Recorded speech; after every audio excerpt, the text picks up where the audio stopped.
Hörmətli xanımlar və cənablar, əziz dostlar, hörmətli izləyicilər, hər birinizi salamlayıram. Ə, O mənada izləyicilərə deyirəm ki, artıq ə, kanalımın bir 300-dən çox abunəsi var və bunlar hamısı da mənim dövlət qulluğunun müvafiq proqramı üzrə hazırlıq istiqamətinə toplaşmış, hazırlıq istiqaməti üzrə toplaşmış yoldaşlardır. 20-dən biraz çox elə başa düşürəm. Əgər yanlış etmirəmsə, video materialımız olub. Dövlət qulluğunun qanunvericilik proqramı üzrə. Əvvəla sizin hər birinizi mənimlə, yəni Natiq Süleymanzadə ilə dövlət qulluğuna ki, artıq mən məhz bugündən etibarən daha peşəkar və daha belə deyək, sistemli şəkildə bu fəaliyyətə başlamışam. Dövlət qulluğunun qanunvericilik proqramı üzrə həm test mərhələsi istiqamətində, həm də müsahibə mərhələsində müsahibəyə hazırlıq, yəni dünya görüşündən hazırlıq istiqaməti üzrə müraciətlərinizi edə bilərsiniz. Mən də çalışacağam müraciətləriniz məni belə deyək, seçdiyiniz üçün sizlərə faydalı olum, nəticələriniz ən yüksək səviyyədə olsun. Bilirsiniz, haşiyədən kənar danışıram. İndi bugünkü mövzumuz başqa olacaq. Hər halda onu da qeyd edeyim ki, ölkəmizdə dövlət qulluğuna hazırlıq üzrə müəllimlərin sayı çoxdur və mən 2018-ci ilin axırlarından təxminən dövlət qulluğunun qanunvericilik, ümumiyyətlə dövlət qulluğuna özüm hazırlaşıb müsabiqə və müsahibə mərhələlərindən keçmişəm. Sonrakı dövrdə də dəfələrlə müsabiqə və müsahibə mərhələlərindən uğurla keçmişəm və 2018-ci ildən bu proqramla tanışam. 2018-ci ildə məhz o vaxtdan etibarən ölkəmizdə dövlət qulluğuna hazırlıq proqramı ilə tanış olmuş. Bu proqramdan məlumatlı adamların sayı çox azdır. Elə başa düşürəm, o az adamlardan biri də mənəm ki, bu proqramı bu vaxtdan mütaliə edirəm, öyrənirəm, bilirəm. Və elə gətirib ki, 2 ilə yaxındır artıq bu və digər formada imkanım çatdığı həcmdə tələbələr götürmüşəm, hazırlaşdırmışam. Ancaq məhz bu gündən etibarən çalışacağam daha peşəkar şəkildə, daha sistemli formada sizlərin təbii ki, müraciətləri ilə mən bu prosesi ilkin mərhələdə onlayn formatda daha peşəkar formada həyata keçirim və yaxın aylarda yəqin edirəm ki, bizim imkanımız olacaq ki, artıq müvafiq ünvanda sizlərlə offlayn formatda, yəni canlı dərslərimizi də keçirə biləcəyik. Bir sözlə, hər birinizi mənimlə birlikdə dövlət qulluğuna hazırlığa dəvət edirəm. İstər müsabiqə mərhələsinin testinə, istərsə müsabiqənin müsahibə mərhələsinə və digər müsahibələrdə dünya görüşü istiqaməti üzrə hazırlığa dəvət edirəm. Keçək əsas mövzuya. Bizim bugünkü mövzumuz müstəqillik və suverenlik anlayışlarıdır. Mövzumuz deyəndə mən bu tema ətrafında danışacağam, bu iki anlayış haqqında danışacağam. Düzdür, bu anlayışlar sırf dövlət qulluğuna o qədər də aidiyyəti olan anlayışlar deyil. Mənasını bilmək kifayət edir. Suverenlik hüququmuz nədir? Müstəqillik nədir? Bunlar kifayət edir. Ancaq mən bugün bu mövzuda danışıram, bu maarifləndirici istiqamətdir. Öncə oradan başlayaq ki, müstəqillik və suverenlik anlayışları politoloji, sosioloji və hüquqi məna daşıyan anlayışlardır. Biz bu ifadələri müəyyən mənada bu verəcək formada deməli, fəlsəfə ilə də əlaqələndirə bilərik. Ancaq indi bizim əsas amalımız, məqsədimiz odur ki, biz əvvəlcə bu anlayışların dəqiq mənasını müəyyən edək, konkretləşdirək ki, bu anlayışlar hansı mənanı ifadə edir. Ondan sonra biz bu anlayışlar haqqında danışacağıq və mən çalışacağam həm də bu iki anlayışın, yəni müstəqillik və suverenlik anlayışlarının politoloji və sosioloji əsasları haqqında geniş danışım. Hesab edirəm, bizlərin buna da çox ehtiyacı var. Beləliklə başlayaq. Müstəqillik nədir? Ümumiyyətlə, müstəqillik bir söz olaraq, bir fikir olaraq, bir ifadə forması olaraq e, yaranması e, sərbəst fəaliyyət, özünü idarə edə bilmək, öz bugünü, sabahı və gələcəyi haqqında özünün verdiyi qərarlara əsaslanmaq və onun üzərində yaşamaqdır. Belə bir geniş mənası var müstəqillik ifadəsinin. Yəni mən müstəqiləm, çünki öz qərarlarımı özüm verirəm, öz həyatımın, öz yaşamımın bütün bu və digər tərəflərindən məsuliyyətli adam mənəm. Mənim qərarlarım mənim həyatımda önəmlidir.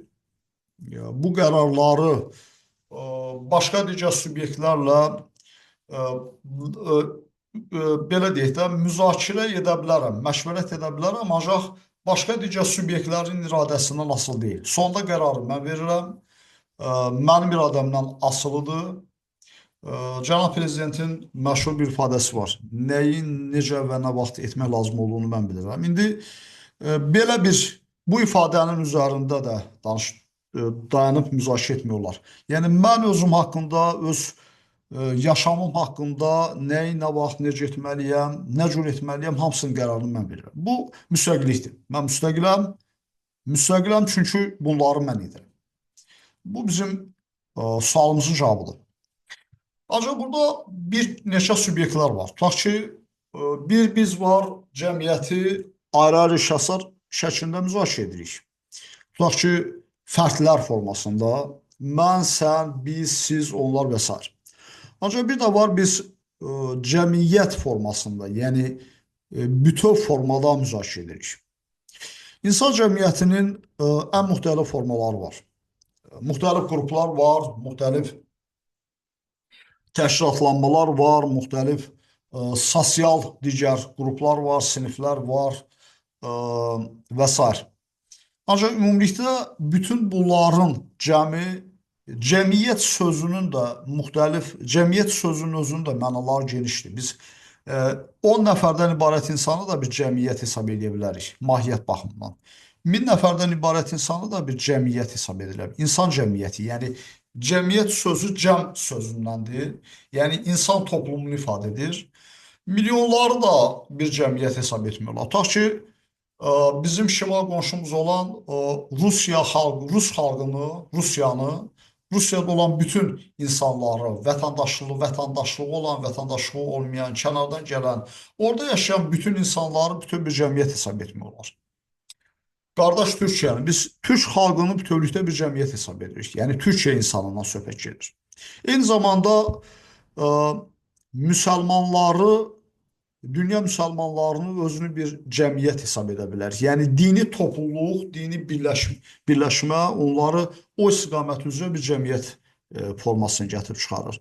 Dünya xristianlığını bir cəmiyyət hesab edə bilərik. Və s. və axır. Tutaq ki, təhsil adamlarını təhsil istiqaməti üzrə bir yəni bir cəmiyyət hesab edə bilərik. Onlar o istiqamət üzrə bir cəmiyyətdirlər, bir yığımdırlar, bir toplumdurlar. Bir də var bizlərin əksəriyyətinin qəbul etdiyi o cəmiyyət ifadəsi. Yəni bir dövlətin vətəndaşları və o vətəndaşlar bir dövlətin qanunları və qaydaları çərçivəsində birləşiblər. Eyni məkanda toplaşıblar. Burada ümumiləşdirici ifadələr çoxdur. Bir dövlətin vətəndaşları olması, eyni adət-ənənələrə riayət etmələri və eyni adət-ənənələrin daşıyıcıları olması, hüquqi, psixoloji, mənəvi, mədəni dəyərlərinin bir olması, təxminən bir olması, orada xırda ayrılıqları mən demirəm. Bu bütöv bir cəmiyyət hesab olunur. Məsələn, Azərbaycan Respublikasının vətəndaşları bütöv bir cəmiyyətdir. Biz Azərbaycan cəmiyyətiyik bütövlükdə. Məsələn, ailə sözünün necə ki, iki mənası var. Bir var, təbii ki, mən burada normal insanlardan söhbət edirəm. Mənim bu fikirlərim normal insanlara aiddir. Bir var, ailə bizim hər birimizin, daha doğrusu əksəriyyətimizin dərk elədiyi ailə institutu çərçivəsində müzakirə olunan ailə. Yəni insanın bir loru bir ifadə var. Bir dam altında toplaşmaq. Yəni bir evi bölüşdüyün, bir ocağın ətrafında toplaşdığın insanlar, təbii ki, biz ocağı bizim düşündüyümüz xırda ailə modeli haqqında ifadə edirik. Buna biz deyirik ailə. Bir də var, o ailəyə kimlər daxildir? Üzr istəyirəm. Ailəyə daxildir ata, ana, evlatlar və bitdi. Bu bir ailədir. Bir də var, geniş ailə ifadəsi. Bu daha önəmli ailədir. Bizim cəmiyyətimiz bizim ailəmizdir. Məsələn, mən necə ki, öz ailəmin maraqlarını qoruya bilirəm, daha doğrusu bunun üçün çalışıram, bu istiqamətdə fədakarlıq edirəm. Onun maraqları mənim üçün önəmlidir ki, mənim ailəmdir. Bu eyni zamanda cəmiyyətimizə də aiddir. Yəni, eyni dövlətin vətəndaşları o dövlətin maraqlarını, mənafələrini qorumalı, bunun üçün fədakarlıqlar etməlidir. Çünki o, bunların ailəsidir. Ailə olmasa nə olar? O, ailə birləşimini təşkil edən fərdlər parçalanır və parçalanmış fərdlərdən məhv olmağa həmişə məhkumdur. Bu, aksiomadır artıq. Bunu müzakirə etməyə ehtiyac yoxdur belə bir ifadəni. İndi biz müstəqillikdən danışırıqsa, biz birləşmiş insanların birləşməsindən danışırıq. Yəni, müstəqilliyi biz fərdlər şəklində ifadə etdik. Biraz da geniş ifadə etdim. Biraz da başqa məqbul ifadələr işlətdim. Müstəqillik öz şəxsi haqqında istənilən subyektdən söhbət gedir. Mən subyekt deyəndə insan fərdini də nəzərə alıram. Eyni zamanda bir qrupu da nəzərə alıram, bir cəmiyyəti də nəzərə alıram. Müxtəlif istiqamətlərdə cəmiyyətlərdən söhbət gedir təbii ki. Bir dövləti də nəzərə alıram. Hətta dövlətlərin birləşməsini nəzərə alıram. Məsələn, üzr istəyirəm, mən indi danışanda müxtəlif istiqamətlərdə fikirlərimi genişləndirirəm. Çünki aydın olsun dinləyənlərə. Biz dövlətləri genişlik istiqamətində ölkələri bu istiqamətə 3 yerə bölürük. Bir var, bizim ölkəmiz kimi, yəni bizim dövlətimiz kimi, Azərbaycan Respublikası kimi bir var, deməli, unitar dövlətlər. Bir var, bizim şimal qonşumuz, tutaq ki, Rusiya kimi. Federasiyalar, federasiya, məsələn, Rusiya federasiya hesab olunur. Bir də var, konfederasiyalar. Bunlar da bütöv bir cəmiyyət hesab olunurlar. O istiqamət üzrə. Məsələn, mən Rusiyanın tərkibində və nəzarəti altında olan bütün birləşikləri bütöv Rusiya cəmiyyətinin tərkib hissəsi hesab edirəm. Azərbaycan unitar dövlətdir və unitarlığın bütün əhatəsini onun üçün vahid bir cəmiyyət hesab edirəm. Məsələn, necə ki, biz Naxçıvanı Azərbaycandan ayrı hesab edə bilmərik və bu bizim cəmiyyətimizdir, bu bütöv bir cəmiyyətdir. Rusiyada da bu cürdür, tutaq ki, konfederasiya dövlətlərində də bu cürdür. İndi mən unitarlıq nədir, konfederasiya nədir, federasiya nədir, bunlar ətrafında çox danışıb vaxt almaq istəmirəm. Biz müstəqilliyi ifadə olunan bütün subyektlərin adından ifadə edirik. Yəni, o subyekt ki, öz haqqında, öz sabahı haqqında, bugün haqqında, gələcəyi haqqında özü qərar verir və o qərarları başqasının iradəsindən asılı olmayaraq təmin edə bilir. Bu müstəqillikdir. Ancaq müstəqillikdən daha geniş bir ifadə də var. Suverenlik ifadəsi var. Məsələn, biz suverenliyi necə görürük? Məsələn, Azərbaycan müstəqil dövlətdir.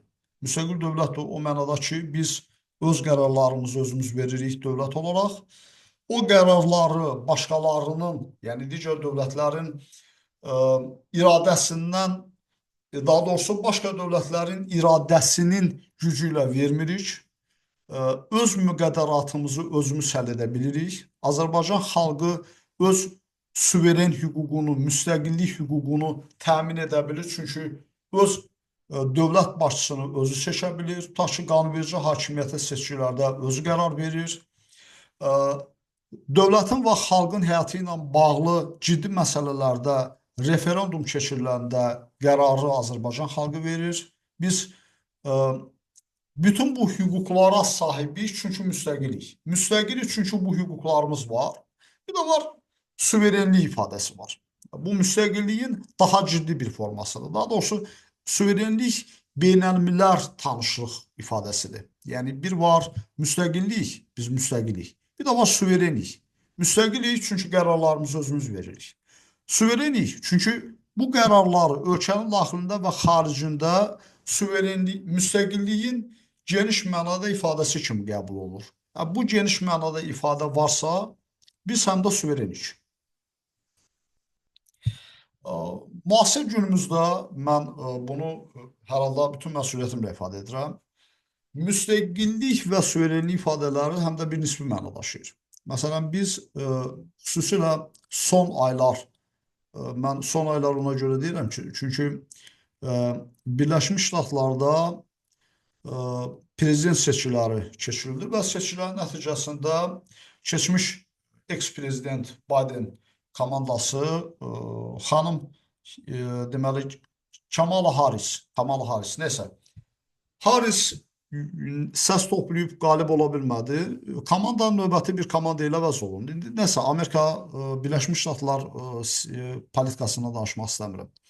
Orada qalib oldu Donald Trump. Və Trump bundan əvvəl Birləşmiş Ştatlarda bir dövr, belə deyək də, bir 4 illik dövlətin əsas adamı kimi vəzifələr icra etmiş şəxsdir. Və indiki məqamda yenidən 4 ilə seçildi. Və bu seçkilərdən sonra dünya siyasətində ciddi bir çaxnaşma baş verdi, dəyişiklik oldu. Məsələn, o mənada ki, Rusiya və Ukrayna arasında müharibə başlamışdı və bu başlamış müharibə bütün gücü ilə, indi bu və digər formada, o proses haqqında da bu mövzu ətrafında geniş danışmaq istəmirəm, davam edirdi. Ancaq tutaq ki, Trumpın hakimiyyətə gəlməsindən sonra mən Rusiya-Ukrayna müharibəsi baş verən proseslər haqqında siyasi fikirlərimi ifadə etmək istəmirəm. Müstəqillik və suverenlik ifadəsinin bu adın nə qədər önəmli olmasından danışıram və eyni zamanda da bildirmək istəyirəm ki, bu ifadələr həmişə faktiki vəziyyəti ifadə etmir. Tutaq ki, nisbi məna daşıyır. Məsələn, Donald Trumpın hakimiyyətə gəlişindən sonra baş verən proseslər və Ukraynaya Birləşmiş Ştatların təzyiqi göstərdi ki, Ukrayna dövləti ölkə olaraq, ümumiyyətlə Ukrayna suveren və müstəqillik hüquqlarına sahib deyil. Suverenlik və müstəqillik hüquqlarına sahib deyil. O mənada ki, onun siyasi rəhbərliyi Amerika Birləşmiş Ştatlarının siyasi rəhbərliyinin təzyiqi ilə, yəni daha doğrusu, daha dolğunu Amerika Birləşmiş Ştatlarının, yəni qərb dediyimiz subyektin iradəsinin gücü ilə öz bu edəcək proseslərini tənzimləyir. İndi mən ora qabağa gedib demirəm ki, müharibəni də elə qərb dairələrinin, belə deyək, Avropanın və qərbin təsiri ilə başlatmışdır və s. İndi biz bu proses haqqında danışsaydıq, mən bu məsələ ətrafında danışa bilərdim. Ancaq bu gün nə biz deyirik? Müstəqillik və suverenlik ciddi bir ifadədir. Bu ifadə praktik mahiyyət o zaman daşıyır ki, dövlət bir subyekt, bir dövlət, bir ölkə öz qərarlarını öz verə bilir. Həm də bu qərarlar başqalarının təsirinin və təzyiqinin nəticəsi deyil. Yəni biz baş verən proseslərdən görürük ki, tutaq ki, Ukrayna müstəqil və suveren dövlət deyilmiş. Əslində deyilmiş. Biz bilirsiniz, indi yenə də deyirəm, bu ifadələr elə ifadələrdir ki, biz bunlar haqqında müzakirə aparanda məcbur qalırıq politikadan da, siyasətdən danışaq. Məsələn, uzun illər bizə belə təqdim olunur ki, Ukrayna müstəqil ölkədir, özü haqqında qərarları özü verə bilir, öz iradəsindən asılıdır bütün bu edəcək məsələlər və s. və ilə axır. Bunu həm də bizə siyasətçi hesab olunan adamlar deyiblər. Ancaq indi geçən proseslər göstərdi ki, Ukrayna heç də suveren və müstəqillik hüququndan istifadə edə bilmirmiş. Bu sadəcə bir söz imiş. Biz ona görə deyirik ki, müstəqillik və suverenlik ifadələri ciddi ifadələrdir. Necə ki, dünyanın, mənim üçün hər halda belədir, insan cəmiyyətinin, cəmiyyət həyatının dünya insanlığının ən ciddi sahəsi siyasətdir, yəni politikadır və ən ciddi sahə üzrə e, qeyri-ciddi fikirlər ifadə etmək olmaz. Absurddur sadəcə, yəni qəbul olunmazdır. Bu cür fikirlər fəlakətə gətirib çıxara bilər. Biz suverenlik və müstəqillik ifadələrinin hansı mahiyyət daşıdığını bilməliyik və bu istiqamətdə fikirlərimizi ifadə etməliyik. Ukrayna müstəqildirmi? Əlbəttə müstəqil deyil. İndi bundan sonraki siyasi hakimiyyət Ukraynanın müstəqil və suveren dövlət kimi görünməsinə hansı dərəcədə təsir edə biləcək? O başqa bir məsələdir. Ancaq bugünkü praktik vəziyyətdən biz mövcud durumdan danışırıq, praktikadan danışırıq. Ukrayna müstəqildir, müstəqil deyil. Başqa bir ifadə, tutaq ki, Avropa dövlətləri var. Bilirsiniz, mən mövcud vəziyyətlə bağlı müzakirə edirəm ki, müstəqillik və suverenlik ifadələrinin mahiyyətinə biz vara bilək. Amerika Birləşmiş Ştatlarının hazırki prezidenti Donald Trump və onun komandası qətiyyətlə, qərarlı şəkildə ifadə etməyə çalışır ki, Avropa ölkələrinə sizin hərbi təminatınızı biz edirik, sizin deməli, hərbi toxunulmazlığınız bizim əlimizdədir, biz sizi qoruyuruq və qoruyuruqsa siz müstəqil deyilsiniz. Yəni, Donald Trump Avropa dövlətlərinə siz müstəqil deyilsiniz demir. Amma dediyi fikirlər əsas verir, biz deyək ki, onun fikirləri başa düşülən əsas məna budur ki, Avropa dövlətləri müstəqil deyil. Mənə Avropa dövlətləri müstəqil olması maraqlı deyil. Mən Avropa dövlətləri üzrə mütəxəssis deyiləm. Ancaq mən suverenlik və müstəqillik ifadələrinin ciddi əhmiyyət daşıdığından və çox ciddi ifadələr olduğunu ifadə edirəm və qeyd edirəm ki, filan dövlətlər öz müstəqilliyini belə deyək, formal ifadə edirlər. Bunlar müstəqil deyirlər həqiqətən. Və bugün ümumiyyətlə mən yaxşı xatirimdədir 2020-ci ilin 44 günü Vətən müharibəsi və müharibədən sonraki dövrdə dövlət başçımız cənab İlham Əliyev təxminən belə bir ifadə işlətmişdir. İndi mən ola bilsin o ifadəni tam konkret ifadə etməyəcəm. Hərbi, cənab prezident ifadəsi təxminən belə idi.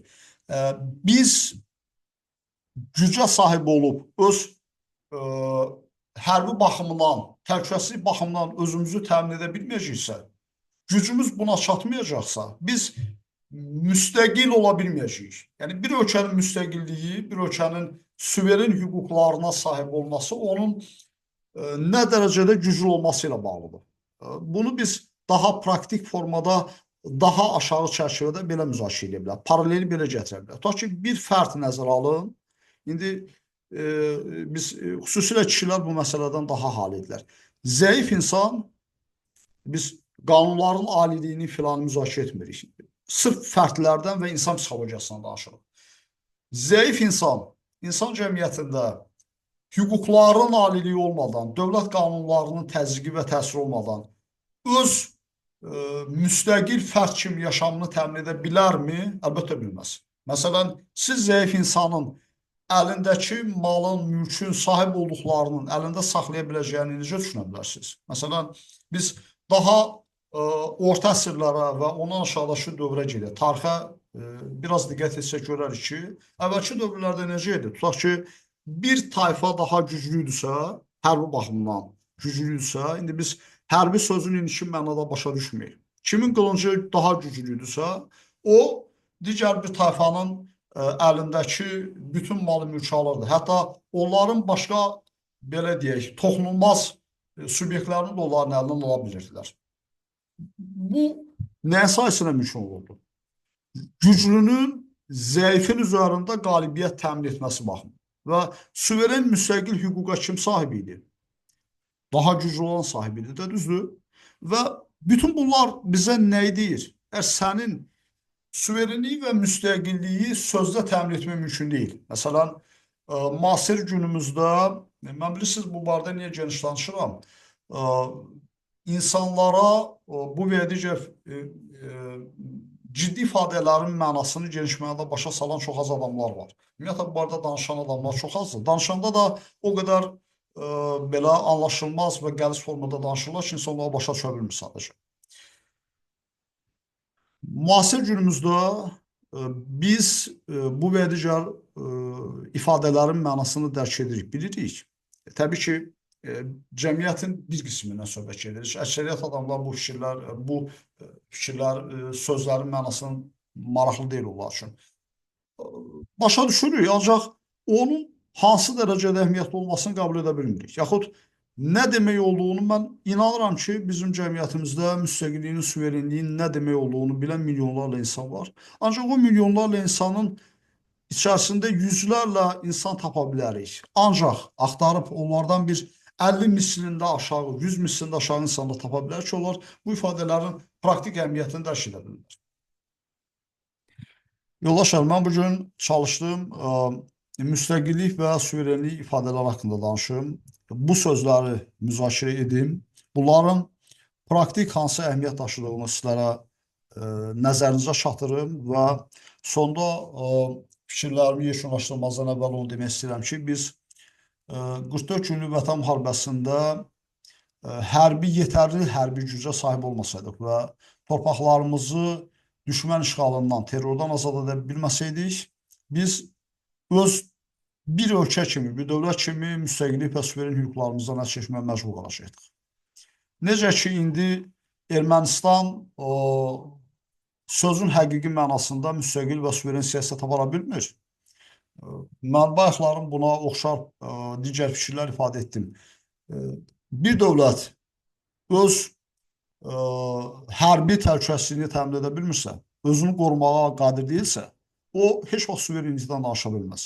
Əgər bugün sən öz gücünlə özünü təmin edə bilmirsənsə, sən heç vaxt suveren olmayacaqsan. Əgər o vaxt sən suverensənsə, sən dövlət olaraq, biz dövlət həyatından danışırıq, bu ayrı fərqlərdə də bu cürdür, digər subyektlər də bu cürdür. Hərbi baxımdan, yəni təhlükəsizlik baxımdan özünü qorumağa qadirsən, iqtisadi baxımdan özünü dolandıra biləcək, mən lor ifadə edirəm, özünü təmin edə biləcək imkanlara sahibsən, mənəvi baxımdan sabitsən və özünü idarə etmək ağlına maliksən. Bütün bunlar müstəqillik və suverenlik ifadələrinin praktik baxımdan tətbiqi üçün önəmlidir, əsasdır və bunlarsız da o mümkün deyil. Mən sonda dinləyəcək, bu video materiala baxacaq və belə deyək, diqqət göstərəcək hər kəsə əvvəlcədən təşəkkürümü bildirirəm. Mənim bu video materialım belə deyək, heç bir təmənna gözləmədən maarifləndirici bir istiqaməti daşıyır və işin maarifləndirici istiqaməti sizlərə xidmət etməkdir. Bir daha hər kəsə uğurlar arzulayıram. Bugünkü mövzumuz müstəqillik və suverenlik ifadələrinin haqqında danışmaq idi. İndi mən öz dünya görüşüm, bilib bacarığım və düşüncəm etibarilə bu barədə, daha doğrusu qeyd olunan əsaslara sökənək bu barədə danışmağa çalışdım. Ola bilsin ki, daha ciddi, daha məntiqli ifadələr sahib, fikirlər sahib insanlar da var və buna şübhə etmirəm. Mən öz bacarığımı maarifləndirici istiqamətdə sizlərə təqdim etdim. Sonda təşəkkür edirəm. Ümid edirəm ki, faydalı olacaq. Sağ olun.